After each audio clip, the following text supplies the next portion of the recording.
بسم اللہ الرحمن الرحیم۔ السلام علیکم ورحمۃ اللہ۔ آج شب برات ہے اور تمام مسلمانوں کو شب برات کی بہت بہت مبارک ہو۔ شب برات کو تمام تر مسلمان کوشش کرتے ہیں صلاۃ التسبیح ادا کی جائے، لیکن بہت سارے لوگوں کو صلاۃ التسبیح ادا کرنے کا طریقہ پتہ نہیں ہوتا، تو میں آج آپ سے وہ طریقہ شیئر کر لیتا ہوں۔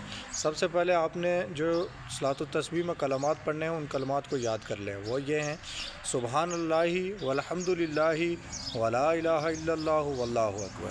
یہ کلمات صلاۃ التسبیح میں پڑھنے ہوتے ہیں، لیکن کس ترتیب سے پڑھنے ہیں وہ میں آپ کو بتا دیتا ہوں۔ سب سے پہلے جب آپ نیت کر کے ہاتھ باندھ کے ثنا پڑھتے ہیں، یعنی سبحانک اللہم پڑھتے ہیں، یہ مکمل پڑھنے کے بعد آپ نے 15 مرتبہ یہ کلمات دہرانے ہیں، 15 مرتبہ۔ اس کے بعد آپ سورہ فاتحہ پڑھیں گے۔ سورہ فاتحہ کے بعد کوئی بھی سورت ملائیں گے، اس کے بعد پھر 10 مرتبہ پڑھیں گے۔ پھر رکوع میں جائیں گے، رکوع میں سبحان ربی العظیم پڑھنے کے بعد 10 مرتبہ پھر پڑھیں گے۔ رکوع سے جب آپ کھڑے ہوتے ہیں، یعنی کہ قوما میں جاتے ہیں، تو قوما میں آپ کو 10 مرتبہ یہ دوبارہ پڑھنے ہوتے ہیں۔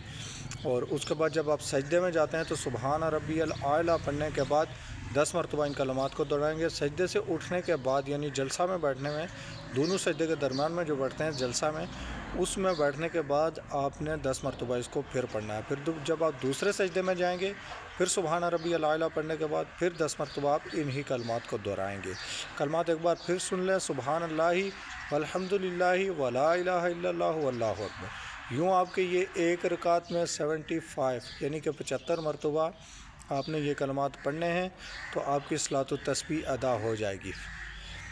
اور صلاۃ التسبیح 4 رکعت پڑھی جاتی ہے اسی ترتیب کے ساتھ۔ بہت شکریہ۔ اللہ